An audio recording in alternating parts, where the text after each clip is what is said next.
દાહોદમાં ગંદકી ફેલાવનાર લોકો સામે હવે દાહોદ નગરપાલિકા દ્વારા કાર્યવાહી કરવા માટે એક્શનમાં આવી છે। શહેરના વિવિધ વિસ્તારોમાં ખાણીપીણીની દુકાનો તેમજ લારી ગલ્લાઓ પર થતી ગંદકી સંદર્ભે હવે નગરપાલિકાની ટીમ ગંભીરતા દાખવી દંડાત્મક કાર્યવાહી કરી રહી છે। સાથે સાથે ગંદકીની સાથે ટ્રાફિકમાં અડચણરૂપ લારી ગલ્લા પણ જપ્ત કરવામાં આવી રહ્યા છે।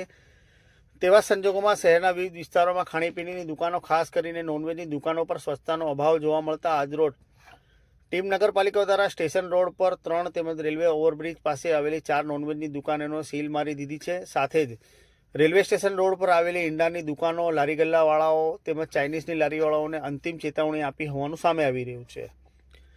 એક તરફ સ્વચ્છતા સર્વેક્ષણમાં દાહોદ શ્રેષ્ઠ પ્રદર્શન કરી રહ્યું છે અને ઉત્કૃષ્ટ કામગીરી બદલ ટીમ નગરપાલિકાને રાજ્ય સરકાર દ્વારા અભિનંદન પાઠવી એવોર્ડ પણ આપવામાં આવી રહ્યો છે।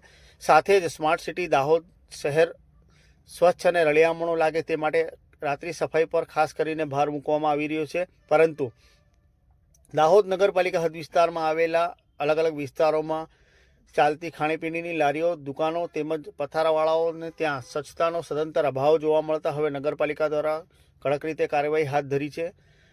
શહેરના સ્ટેશન રોડ વિસ્તારમાં આવેલી ગણેશ રેસ્ટોરન્ટ, પ્રકાશ રેસ્ટોરન્ટ તેમજ ગુરુકૃપા રેસ્ટોરન્ટ દ્વારા હોટલનો તમામ કચરો ભૂગર્ભ ગટરમાં ઠાલવતા અવારનવાર ભૂગર્ભ ગટરો ચોકઅપ થઈ જતા હોવાનું સામે આવ્યું હતું।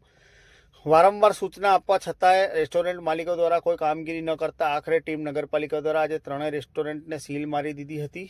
તેવી જ રીતે શહેરના ઝાલોદ રોડ ઓવરબ્રિજ પાસે આવેલા નૂર પ્રાઇમ બિલ્ડિંગમાં અબુ અલબક નામક 2 હોટલ તેમજ દાવત રેસ્ટોરન્ટ તથા અલ શેફ કિચન નામક 3 નોનવેજની દુકાનોને પણ સીલ મારવામાં આવી છે। આ દુકાનોની બહાર નોનવેજનું ખુલ્લામાં વેચાણ તેમજ વઘાર કરતા આવતા જતા લોકોમાં ખૂબ જ હેરાનગતિ થતી હોવાના કારણે આ દુકાનો સીલ મારવામાં આવી છે। નોંધનીય બાબત છે કે શહેરના વિવિધ વિસ્તારો જેવા કે Chakalia road, Godi road, station road સહિતના વિસ્તારોમાં ચાઇનીઝની લારીઓ તેમજ અન્ય પથારાવાળા, પાણી પકડીવાળા દ્વારા ગંદકી ફેલાવતા સેનેટરી વિભાગની ટીમે 4 દિવસમાં 15,000 રૂપિયાના દંડની વસૂલાત કરી હોવાનું સામે આવી રહ્યું છે।